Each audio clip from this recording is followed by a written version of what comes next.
Algunas de las historias más aterradoras comienzan de forma completamente normal, hasta que algo sucede, un sonido, una sombra, una presencia, y de repente todo cambia. Estas son historias reales que empezaron normales, pero terminaron con algo inexplicable.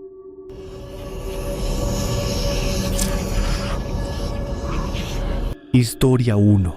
Mi vecina llevaba meses muerta. Me llamo Sofía Rentería Campos y tengo 38 años. Vivo sola desde hace 4 años en un departamento en el 4º piso de un edificio en Guadalajara. Soy contadora, trabajo desde casa 3 días a la semana, soy ordenada, soy práctica. Soy el tipo de persona que no cree en nada que no pueda meter en una hoja de cálculo. Era ese tipo de persona, quiero decir, antes de lo de la señora Amparo. La señora Amparo vivía en el departamento de enfrente desde antes de que yo llegara al edificio. Cuando me mudé hace 4 años, ella ya estaba ahí, con sus macetas en el pasillo, su radio siempre puesta en estaciones de música ranchera, y esa costumbre de salir a barrer el filo de su puerta exactamente a las 7 de la mañana todos los días. Era una mujer de unos 70 años, pelo blanco recogido siempre en un chongo, delantal de flores, cara amable. Vivía sola. Sus hijos la visitaban los domingos. Nos hicimos amigas de pasillo, que es el tipo de amistad más honesta que existe, sin compromiso de profundidad pero con genuino afecto. Nos saludábamos, nos contábamos cosas breves de nuestras semanas. A veces ella me dejaba un pedazo de algo que había cocinado envuelto en papel aluminio colgado de mi manija. Yo le ayudaba con la tecnología cuando algo no le funcionaba en el celular. Era una buena vecina, era una buena persona. Y yo hablé con ella durante 3 meses después de que había muerto. Lo sé ahora. En ese momento no lo sabía. En ese momento era simplemente mi vecina Amparo, cruzando el pasillo como siempre, preguntándome cómo iba el trabajo, comentando que iba a llover. Déjame explicar cómo me enteré. En octubre del año pasado, una mañana de martes, bajé al buzón y me encontré con el administrador del edificio, don Fermín, que estaba poniendo un aviso en el tablero del lobby. Me acerqué a leer, por costumbre. Era una nota sobre la asignación del departamento 4B. El departamento 4B es el de la señora Amparo. La nota decía que el departamento estaría disponible a partir del 1 de noviembre y que los interesados podían contactar a administración. Pensé que la señora Amparo se había mudado o ido a vivir con alguno de sus hijos. Me sorprendió un poco que no me lo hubiera mencionado. Le pregunté a don Fermín. Me miró con una expresión rara. La señora Amparo falleció en julio, señorita Sofía, dijo. Sus hijos tardaron unos meses en arreglar los trámites del departamento. Me quedé fría. En julio, dije. El 14 de julio, dijo don Fermín. La encontraron sus hijos un domingo. Muerte natural, del corazón. Hizo una pausa. No se enteró. Hubo misa y todo. No supe qué decir. Murmuré algo sobre que había estado muy ocupada con trabajo, lo cual era verdad, pero no era la razón por la que no me había enterado. La razón era otra. La razón era que en agosto, en septiembre y en octubre, yo había seguido viendo a la señora Amparo en el pasillo. Subí a mi departamento, me senté en el sofá y me quedé ahí durante un buen rato tratando de organizar los pensamientos. Los recuerdos estaban ahí, claros y concretos. La señora Amparo en el pasillo un martes de agosto, preguntándome si sabía de alguien que reparara estufas.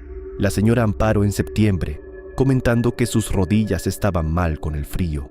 La señora Amparo hace apenas 2 semanas, diciéndome que sus hijos iban a venir el fin de semana y que había hecho pozole. Recuerdos específicos con detalles, no impresiones vagas, conversaciones que yo podía reproducir casi palabra por palabra. La señora Amparo había muerto el 14 de julio y yo había tenido por lo menos 8 conversaciones con ella después de esa fecha. Empecé a hacer lo que hace alguien racional cuando enfrenta algo que no puede procesar, buscar la explicación alternativa. Quizás había confundido las fechas de mis recuerdos, quizás esas conversaciones habían sido antes de julio y yo simplemente las había fechado mal en mi memoria. Quizás don Fermín estaba equivocado sobre la fecha. Fui a buscarlo de nuevo. Le pedí que me confirmara la fecha. Me mostró el registro, 14 de julio, firmado por los hijos, con el acta de defunción adjunta. Esa noche no dormí. Al día siguiente hice algo que no había hecho nunca. Fui a hablar con la señora del 4A, doña Celia, que lleva 20 años en el edificio y sabe todo de todos. Le pregunté, sin contarle mis razones, si había notado algo raro en el pasillo del 4º piso desde julio. Doña Celia me miró de una manera específica, el tipo de mirada que la gente da cuando está decidiendo si confiarle algo a alguien. «Usted va a pensar que estoy loca», dijo. «No lo voy a pensar», dije. «Yo la vi», dijo doña Celia, bajando la voz. «A la señora Amparo, 2 veces después de que murió. En el pasillo, barriendo su puerta como siempre. La primera vez pensé que había sido un error, que me había confundido. La segunda vez la saludé y ella me saludó de vuelta, con su voz de siempre. Me senté en la silla que doña Celia me ofreció porque las piernas no me sostenían bien. «¿Cuándo fue la segunda vez?», pregunté. Doña Celia lo pensó. «Agosto, creo. A principios de agosto. Y desde entonces, nada. Ya no la he visto». Me miró. «¿Usted también la vio?». Le conté todo. Escuchó sin interrumpirme. Cuando terminé, asintió despacio con esa calma que tienen ciertas personas mayores cuando confirman algo que ya sabían. «Mi mamá hizo lo mismo», dijo doña Celia. «Cuando murió, mi hermana y yo la vimos 3 veces en la casa, siempre haciendo cosas de todos los días. Nunca nada dramático, solo viviendo como si no supiera todavía que ya no estaba». Hizo una pausa. «Creo que a veces tardan en entender que se fueron, y mientras tanto siguen. Esa noche, ya en mi departamento, estuve mucho tiempo sentada frente a la puerta cerrada del 4B, en silencio, pensando en todas las conversaciones, en todos los detalles, en el pozole que me dijo que había hecho y que yo nunca llegué a comer. Y entonces pensé en algo que se me había escapado todo ese tiempo. En ninguna de esas conversaciones después de julio la señora Amparo había mencionado a sus hijos. Siempre me hablaba de ellos, que si fulano estaba trabajando demasiado, que si la nuera había tenido al bebé, que si iban a venir el domingo. Era su tema favorito. Después de julio nunca los mencionó, y en la última conversación que recordaba con ella hace 2 semanas, cuando me dijo que sus hijos iban a venir el fin de semana, algo en su tono había sido diferente, no en el contenido, en el tono, como si lo dijera con una esperanza que no terminaba de ser real, como si lo dijera hacia adentro, para ella misma más que para mí, como si estuviera esperando a alguien que ya no iba a venir de la misma manera. No sé cómo termina esta historia porque creo que no ha terminado. El departamento 4B sigue vacío. A veces, muy temprano en la mañana, creo escuchar el sonido de una escoba del otro lado del pasillo. No salgo a ver, no porque tenga miedo de lo que pueda encontrar, sino porque entendí algo en estas semanas que me cambió de una manera que todavía estoy procesando. La señora Amparo no me aparecía a mí. Yo era parte de su rutina, su vecina de enfrente, la chica de la contabilidad que necesita ayuda con sus plantas. Ella simplemente seguía viviendo su vida, y yo era parte de su vida. Eso es lo que me quita el sueño. No el miedo, la ternura, la tristeza enorme de pensar en una mujer de 70 años que sigue barriendo su puerta a las 7 de la mañana porque no hay nadie que le diga que ya puede descansar. Si vuelvo a verla, no voy a correr. Le voy a decir que sus hijos están bien, que el bebé de la nuera nació sano, que puede irse tranquila. Es lo menos que puedo hacer por una buena vecina. Historia 2. La criatura me estaba protegiendo. Me llamo Rodrigo Navarrete Solís. Tengo 42 años y soy biólogo de campo. Llevo 20 años haciendo trabajo de monitoreo de fauna en distintas regiones de Chile. He dormido en el monte más noches que en cama. Conozco los sonidos de la noche mejor que los de mi propio edificio. Sé distinguir un puma de un zorro por el tipo de movimiento entre los arbustos. Sé que huele el monte cuando hay un animal grande cerca. Todo eso para decir que no soy alguien que se asusta fácil y que lo que voy a contar no tiene explicación dentro de ninguna de las categorías que manejo. Octubre de 2021. Estaba haciendo un monitoreo de 3 semanas en una zona de la Patagonia chilena, en los alrededores del lago General Carrera. Trabajo solo generalmente, con equipos de telemetría, cámaras trampa y mucho tiempo a pie. Esa noche había montado el campamento en un claro entre lengas, a unos 4 kilómetros del borde del lago. Estaba revisando datos en el computador cuando empecé a escuchar algo en el perímetro del campamento. Movimiento entre la vegetación hacia el este. Lo identifiqué de inmediato como algo grande. El tipo de peso y el tipo de ritmo que hace un animal de más de 80 kilos moviéndose sin apuro. Agarré la linterna y el spray de pimienta, que es lo que uno lleva en esa zona por los pumas, y me senté a escuchar sin moverme.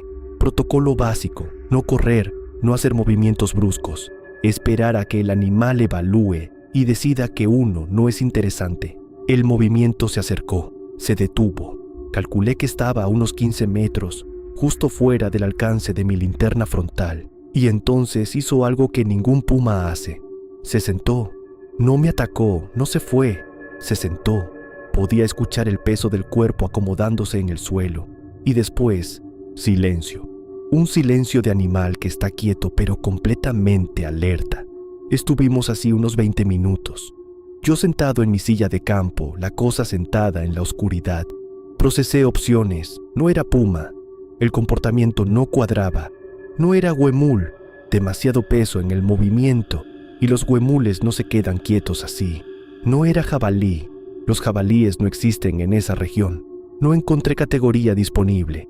A la hora decidí iluminar. Apunté la linterna hacia donde calculaba que estaba. Era grande. Más grande que cualquier animal que debería estar en esa zona. Negro, con pelo largo y enredado. En 4 patas, pero con una postura que no era completamente de cuadrúpedo. La cabeza era ancha, con ojos que reflejaron la luz de una manera que no correspondía a ningún reflejo tapetal que yo hubiera visto antes. No el naranja del puma, no el verde del zorro. Blanco, un reflejo blanco completamente plano. Me miró directamente, sin moverse. Y esto es lo que no puedo explicar dentro de ningún marco científico que conozco. En ese momento, mirando esa cosa a los ojos, no sentí miedo. Sentí algo completamente diferente. Algo parecido a la sensación de ser observado por alguien que te conoce. Una familiaridad imposible con una criatura que nunca había visto. Apagué la linterna. Decidí confiar en eso, en esa sensación, que era todo lo que tenía. Me metí a la carpa. Escuché durante un rato más los movimientos en el perímetro y después nada. Me dormí. A las 3 de la mañana me desperté por un ruido diferente. No la criatura, algo más. Voces, 2, quizás 3 personas, moviéndose entre los árboles hacia el sur del campamento, hablando en voz baja, con linternas que veía pasar entre los troncos. Me quedé completamente quieto. En esa zona, 3 personas moviéndose de noche sin razón aparente no son algo que uno quiera anunciar que ha notado. Hay actividades ilegales en zonas remotas de la Patagonia, caza furtiva principalmente, gente que no quiere testigos. Las voces se acercaron, y entonces, desde el este, desde donde había estado la criatura, llegó un sonido que no había hecho en toda la noche, un sonido entre rugido y algo más grave, más sostenido, que llenó el espacio entre los árboles de una manera física, una vibración que se sentía en el pecho. Las voces se detuvieron, 30 segundos de silencio absoluto. Después escuché pasos rápidos alejándose hacia el sur, las linternas entre los árboles moviéndose cada vez más rápido hasta desaparecer. Las voces ya no se escuchaban, y del este, silencio de nuevo. La criatura no volvió a hacer ningún sonido en toda la noche. Al amanecer salí de la carpa con cuidado. Fui al perímetro este del campamento. En el suelo, en la tierra húmeda, había huellas. Grandes, con 4 dedos y sin la marca de garras retráctiles de un felino. No correspondían a ninguna especie que yo pudiera identificar. Fui al sur, hacia donde habían estado las voces. También había huellas, botas de hombre, 3 pares distintos. Se acercaban al campamento desde el sur y giraban abruptamente en una dirección que los alejaba de mí. El punto exacto donde habían girado quedaba a unos 30 metros de mi carpa. Pasé el resto de las 3 semanas de monitoreo en esa zona. No volví a ver ni a escuchar a la criatura. No volví a escuchar voces nocturnas. Mandé las fotos de las huellas a 3 colegas biólogos de distintas universidades. Ninguno pudo identificarlas. Uno me dijo que podrían ser huellas alteradas por el agua. Otro no respondió. El tercero me llamó a los 3 días y me preguntó dónde exactamente las había encontrado. Le di las coordenadas aproximadas. Me dijo que no era la primera vez que recibía reportes de algo no identificado en esa zona del lago General Carrera, que había por lo menos 4 reportes previos de guardaparques y un equipo de investigación de otra universidad. ¿Y qué dicen los reportes?, pregunté. Lo mismo que tú, dijo. Animal grande, no identificable, comportamiento no agresivo. Pausa. En uno de los reportes, el guardaparques dice que la criatura lo siguió durante 2 días mientras hacía su ronda, sin acercarse, sin amenazar, como si lo estuviera acompañando. Guardé silencio un momento. «Oh, vigilando», dije. Mi colega no respondió de inmediato. «Oh, vigilando», repitió finalmente. No sé qué era lo que estuvo sentado en la oscuridad afuera de mi carpa esa noche. No sé si me eligió a mí específicamente o si simplemente estaba en su territorio y yo era una variable más de su noche. Lo que sí sé es esto. Las personas de las botas se acercaron a 30 metros de donde yo dormía y algo las hizo girar y correr. No fui yo. Yo estaba dentro de la carpa sin hacer ruido. Solo quedaba la criatura. Y eso me lleva a una conclusión que ninguno de mis años de formación científica me preparó para considerar seriamente. Que lo desconocido, a veces, no es lo que te amenaza. A veces es lo que se sienta en la oscuridad, para que lo que sí te amenaza no llegue hasta donde estás durmiendo. Historia 3. El camino que me llevó de regreso. Me llamo Catalina. Tengo 45 años y soy psicóloga clínica en Bogotá. Cuento esto sabiendo que mi profesión va a hacer que algunas personas descarten lo que voy a decir como un episodio disociativo o una confabulación de memoria. Lo entiendo. Yo pensé lo mismo durante meses. Después encontré la prueba que no podía descartarse y desde entonces simplemente vivo con esto sin intentar clasificarlo. El 23 de marzo de 2019 salí de Bogotá en carro hacia Villa de Leyva, un trayecto que había hecho docenas de veces. 3 horas de carretera conocida, paisaje conocido, sin ningún elemento de sorpresa posible. A la altura de Chiquinquirá tomé una variante de la vía que no había tomado antes. No fue una decisión consciente, simplemente sucedió, como suceden las cosas cuando uno maneja en piloto automático después de muchos años de hacer el mismo recorrido. La mano giró el volante y el carro tomó la vía sin que yo lo procesara de manera activa. Cuando lo noté, ya llevaba unos 5 minutos en esa carretera. Pavimento viejo, más estrecho que la vía principal, bordeado de eucaliptos a ambos lados, sin señalización, sin otros vehículos, con esa quietud específica de las carreteras que no usa mucha gente. Decidí seguir. Calculé que eventualmente conectaría con alguna vía principal y que el GPS me recalcularía la ruta. Pero el GPS no señalizaba esa carretera. En la pantalla, mi punto azul se movía a través de un área verde sin ninguna vía marcada, como si estuviera manejando a campo traviesa. A los 15 minutos de esa carretera llegué a un pueblo pequeño, de casas de adobe blanco con puertas y ventanas de madera pintadas en colores que se habían deslavado con el tiempo. Plaza central con una pila de agua y una iglesia. Algunas personas en la calle, un perro echado a la sombra. Todo completamente normal y completamente fuera de cualquier mapa que yo conociera de esa región. Paré el carro en la plaza, bajé a preguntar cómo se llamaba el pueblo y cómo salir hacia Villa de Leyva. Una señora mayor que barría la entrada de su casa me miró cuando me acerqué y entonces pasó la primera cosa que no pude clasificar. La señora me miró y su expresión cambió, no de manera dramática, pero yo soy psicóloga y llevo 20 años leyendo expresiones. Lo que vi en su cara fue reconocimiento, el tipo de reconocimiento que uno tiene hacia alguien que conoce, no hacia una extraña que acaba de bajar de un carro. «¿Ya volviste?», me dijo. «Perdón», dije. «No creo que nos conozcamos. Estoy buscando la salida hacia Villa de Leyva». Me miró un momento más con esa expresión. «Sigues derecho por la calle principal hasta que se acabe el pueblo», dijo. «Después a la derecha». Pausa. «Ojalá esta vez te vayas antes de que oscurezca». Antes de que yo pudiera preguntarle qué quería decir con eso, entró a su casa y cerró la puerta. Seguí sus indicaciones. Al final de la calle principal del pueblo, antes de girar a la derecha, algo me hizo detenerme. Había una casa en la esquina, más grande que las demás, con un jardín descuidado y una reja de hierro oxidada. Y en el jardín, A través de la reja, vi algo que me detuvo completamente. Un columpio, viejo, de madera y cadenas, colgado de un árbol grande, el tipo específico de columpio, con esa forma particular del asiento y ese ángulo de las cadenas, que yo reconocí de inmediato. Era el columpio de la casa de mi abuela, de una casa en un pueblo de Boyacá donde yo pasé varios veranos de infancia y que fue vendida cuando mi abuela murió, hace 23 años. Una casa que yo no había vuelto a ver desde entonces. Me bajé del carro, me acerqué a la reja. El jardín era diferente en otros detalles, la casa no era exactamente la misma, pero ese columpio era idéntico, no similar, idéntico. Las mismas proporciones, la misma madera oscura con el mismo patrón de desgaste. Estuve parada ahí varios minutos.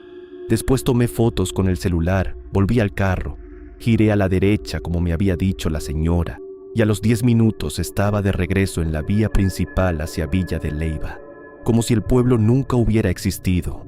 En Villa de Leyva, esa noche, hice lo que haría cualquier persona racional. Busqué el nombre del pueblo en internet, busqué en mapas, busqué en registros municipales de la región de Chiquinquirá. No encontré nada que correspondiera a lo que había visto. Llamé a mi mamá esa noche. Le pregunté de manera casual si recordaba el nombre del pueblo donde había vivido mi abuela. Me lo dijo. Después le pregunté si recordaba el columpio del jardín. Silencio en la línea. ¿Por qué preguntas eso?, dijo mi mamá. Curiosidad, dije. ¿Lo recuerdas? Claro que lo recuerdo, dijo. Tu abuela lo mandó a hacer cuando nació tu tío Eduardo. Ese columpio tenía más de 40 años cuando vendimos la casa. Pausa. ¿Por qué preguntas eso ahora? No le conté nada. Le dije que había estado pensando en mi abuela. El plot twist, la cosa que llevo 4 años sin poder resolver, no es el pueblo que no aparece en ningún mapa ni el columpio.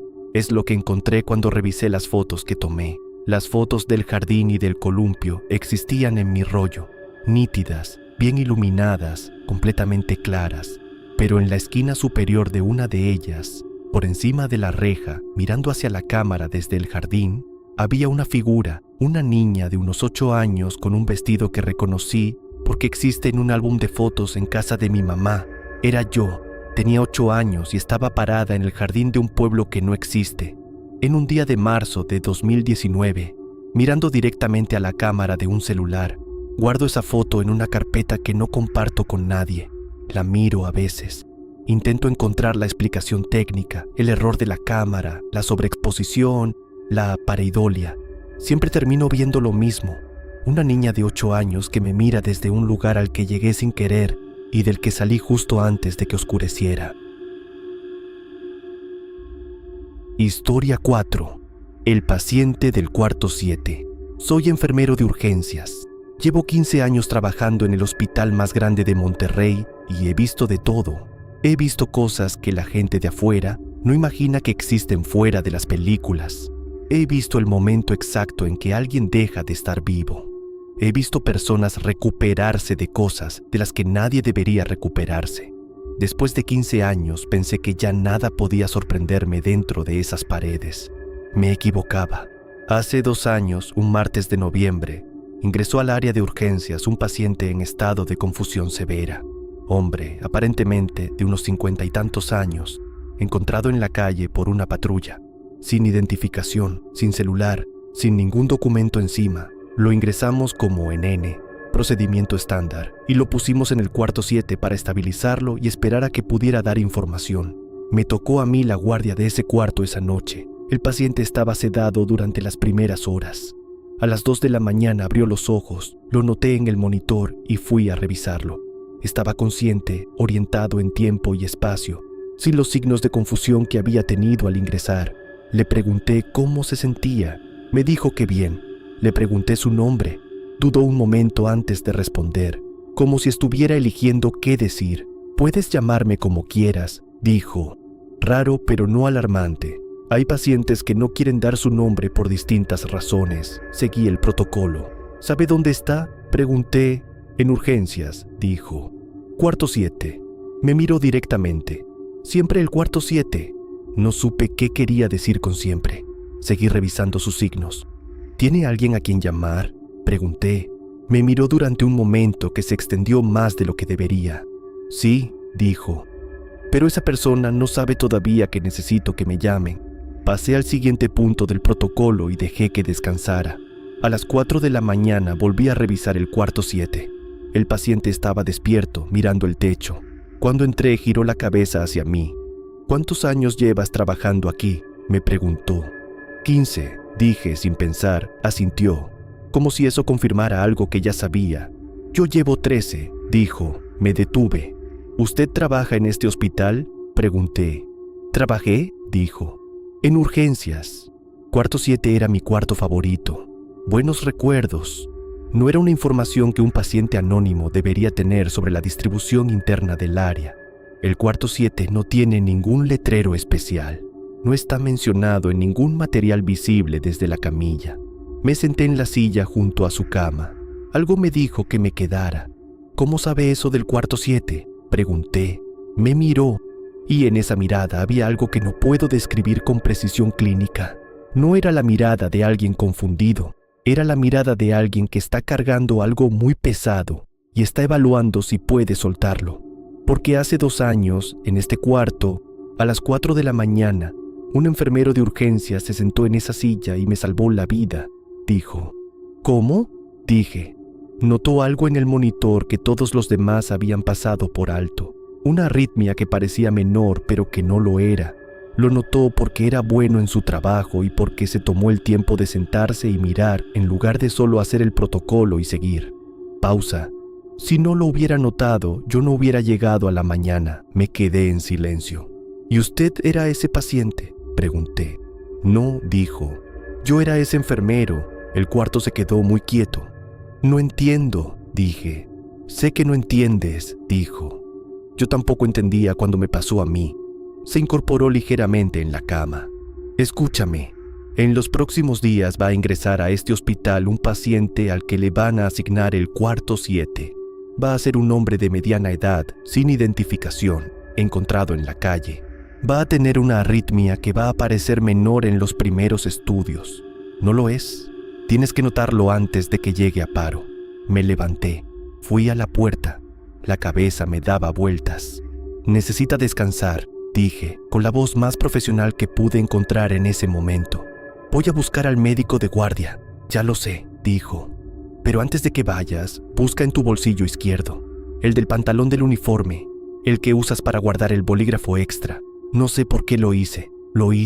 En el bolsillo izquierdo, entre el forro y la costura donde suelo guardar el bolígrafo de repuesto, había una nota, un papel pequeño, doblado en 4, con mi letra, con mi nombre arriba y abajo 3 palabras. Cuarto 7, notarlo. No había escrito esa nota, no la había puesto ahí. El uniforme lo había recogido de la lavandería esa tarde, como todos los martes. Cuando volví al cuarto 7, la cama estaba vacía y recién hecha, como si nadie hubiera estado ahí en horas. En el registro de ingresos de esa noche, el paciente NN del cuarto 7 aparecía como dedo de alta voluntaria a las 4:12 de la mañana. No hay registro de quién procesó esa alta. No hay firma. No hay protocolo completo. 3 días después ingresó a urgencias un hombre de mediana edad, sin identificación, encontrado en la calle. Le asignaron el cuarto 7. En los primeros estudios, todo normal. El médico de guardia lo dejó en observación de rutina y fue al siguiente paciente. Yo me senté en la silla junto a su cama. Miré el monitor durante 20 minutos sin moverme. A los 18 minutos vi la arritmia. Llamé al médico. Al principio me dijo que era menor. Insistí. Algo en mi cara hizo que mirara de nuevo. No era menor. El paciente entró a cirugía 2 horas después. Salió bien. Hoy vive. Supe después que si hubiera llegado a paro en el cuarto, sin el equipo de cirugía preparado, no habría sobrevivido. Guardo la nota en mi billetera, la miro a veces y me pregunto las preguntas que no tienen respuesta disponible. ¿Quién era realmente el hombre del cuarto 7? ¿De dónde venía? ¿Cómo sabía lo que sabía? Y sobre todo me pregunto esto: si él era yo, como dijo, entonces en algún momento yo voy a estar en esa cama, con ese peso, eligiendo si contarle la verdad a un enfermero joven sentado en esa silla. Y voy a decidir que sí, que hay que contarla. porque ya sé lo que pasa si no lo hago. Gracias por escuchar Creepy TV. Si te gustaron estas historias, no olvides suscribirte y activar la campanita para más relatos de terror cada semana. Y si tú tienes una historia extraña, paranormal o aterradora que quieras compartir, puedes enviarla a nuestro correo. Tal vez tu historia sea la próxima en aparecer aquí en Creepy TV. Gracias por acompañarnos esta noche. Y recuerda, no todas las historias son solo historias,